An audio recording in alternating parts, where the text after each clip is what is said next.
मेरे स्कूल के प्यारे बच्चों और सभी व्यूअर्स जो इस वीडियो को देख रहे हैं, उन सभी को मेरा बहुत बहुत नमस्कार। जय सिया राम।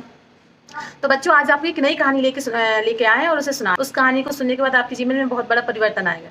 तो चलिए शुरू करते हैं। एक समय क्या हुआ, एक गांव में एक सन्यासी आते हैं। तो सन्यासी के तो बहुत ढेर सारे शिष्य होते हैं, तो सब उनको घेरे हुए बैठे होते हैं। उनमें से एक शिष्य आता है, तो वो कहता है, गुरुजी हमें एक मतलब मन में एक क्वेश्चन है, आपसे पूछे हैं? तो उनका हाँ पूछो। कहते भाई, आप तो जैसे मान ली गुरु हैं हम सभी के, पर आपके भी तो कोई गुरु होंगे। आपको इतना ज्ञान प्राप्त हुआ है, हर एक चीज समस्या आप बहुत आसानी से सबको बता देते हैं, उसका हल बता देते हैं, तो आपको भी तो कोई ज्ञान देने वाला रहा होगा। तो आपके कितने गुरु हैं? तो फिर सन्यासी बोले, भाई मेरा कोई एक गुरु नहीं है। अगर मैं अपनी लिस्ट देने बैठ जाऊँ ना, तो शायद बहुत दिन निकल जाएंगे और मेरे गुरु जो हैं वो उनकी संख्या ही खत्म नहीं होगी। अब वो शिष्य सोचता है, अरे मतलब इतने लोगों से इन्होंने शिक्षा प्राप्त की, कैसे प्राप्त की? तो फिर कहते हैं, अच्छा गुरु जी किसी एक ही का आप बता दीजिए।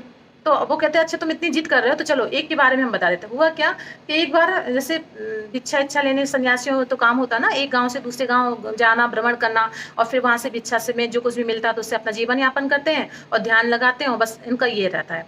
तो एक बार क्या कहते हैं, सन्यासी एक गाँव से दूसरे गाँव में जा रहे थे। ठीक, तो रास्ते में उनको बहुत जोर से प्यास लगी। तो जब उनको प्यास लगी तो पास में एक नदी बह रही थी। तो नदी के पास गए, जस्ट उन्होंने तभी तक देखा कि एक कुत्ता बहुत ज्यादा प्यासा है और वो नदी की तरफ दौड़ा चला जा रहा है। तो थोड़ा सा सन्यासी रुक गए, थोड़ा देखे कि मतलब इतना ज्यादा विचलित है, और वो समझ गए थे इसको बहुत जोर से प्यास लगी, क्योंकि गर्मी का टाइम था तो बहुत जोर से प्यास लगी होगी। अब जो कुत्ता जैसे ही नदी के पास गया और उसने अपना मुंह डाला, तो पानी में जो क्या था, जब हम मुंह देखते हैं तो हमारी खुद की आकृति दिखाई देती है। तो कुत्ते को अपनी खुद की आकृति दिखाई दी, तो कुत्ता क्या, वो डर गया, और जैसे ही वो डर गया तो वो पीछे की तरफ हट गया। ठीक, क्योंकि उसने सोचा कि यहाँ पे कोई दूसरा कुत्ता है। तो उन लोगों के मन में ये होता है ना कि डर भय की दूसरा एरिया है, लग रहा किसी दूसरे का एरिया, हम आ गए अभी हमें काटेगा। तो वो जैसे पीछे की ओर हटता और जोर जोर से भौंकने लगता है, लेकिन वहां से कोई आवाज ही नहीं आती, क्योंकि वो तो दूसरा कुत्ता था नहीं, वो तो उसकी खुद की परछाई थी। लेकिन वो कुत्ता क्या, बहुत ज्यादा प्यासा था, तो वहां से भागा नहीं। फिर थोड़ी देर बाद हिम्मत करके जाता है, फिर झाँकता, फिर उसको देखता, फिर पीछे हटता, भौंकता है। जब 2-4 बार वो ऐसा करता है, फिर उसके मन में चूंकि बहुत ज्यादा प्यासा था, उसने अपने मन में थोड़ी हिम्मत बांधी, और वो तेजी से आया, अपने जो उसके मन में भय था दूसरे कुत्ते को लेकर, उस पर उसने विजय प्राप्त की और तेजी से आके वो नदी में छलांग लगा दी। जैसे उसने छलांग लगाई, तो जो दूसरे कुत्ते की जो परछाई थी वो गायब हो गई। जैसी गायब हुई, उसने देखा यहाँ तो कुछ कोई नहीं। उसने बहुत चैन से पानी पिया। ये सब चीज सन्यासी आराम से देख रहे थे। बड़े उसने आराम से पानी पिया और बिल्कुल शांति से रुक के फिर बाहर निकला और दूर पेड़ के नीचे जाके सुकून से लेट गया। अब ये सब चीजें जब सन्यासी ने देखी तो उन्होंने इससे एक शिक्षा प्राप्त कर ली।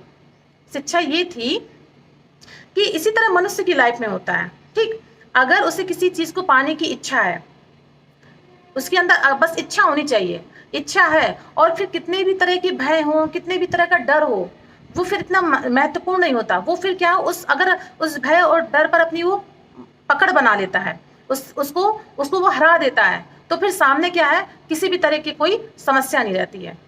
सामने फिर आपको सफल होने से कोई रोक ही नहीं सकता है। ठीक, अगर मान लीजिए आप पायलट बनना चाहते हैं, ठीक, और आपको लगता है मैं ऊंचाई में जाऊंगा, अरे मैं ऊंचाई से नीचे देखूंगा, मुझे डर है, तो फिर आप पायलट बन ही नहीं पाओगे। आप पायलट कब बन पाओगे, जब आप अपने मन में इच्छा रख लोगे, नहीं मुझे ऊपर से कोई डर, मैं तो पायलट बनूंगा। ये डर वर तो फालतू की चीज है।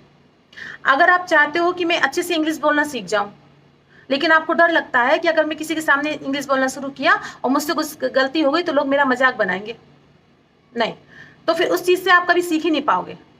आपको वो डर अपने मन से निकाल देना। दूसरे क्या सोचते हैं, सोचने दो, आपको अपना काम करना है। आप अपने भय को जब तक आप अपने मन से नहीं निकालेंगे, तब तक किसी भी प्रकार की आपको सफलता प्राप्त नहीं होगी। तो सबसे पहले यही सीख इस कहानी की कि अपने किसी भी प्रकार के भय को मन से बाहर निकालो। अगर आप वास्तव में किसी चीज को सीखने की इच्छा रखते हैं तो बस पूरे जी जान से उसमें आप लग जाओ, सफलता आपको मिलनी पक्की ही है, ये समझ लीजिए। तो आपको ये कहानी कैसी लगी? अगर आपको ये कहानी थोड़ी सी भी अच्छी लगी हुई हो तो इसको आप लाइक करिए, सब्सक्राइब करिए अपने फ्रेंड्स एंड फैमिली में, और इसको जितना ज्यादा हो शेयर करिएगा। मिलते हैं फिर नेक्स्ट वीडियो में, तब तक के जय सिया राम।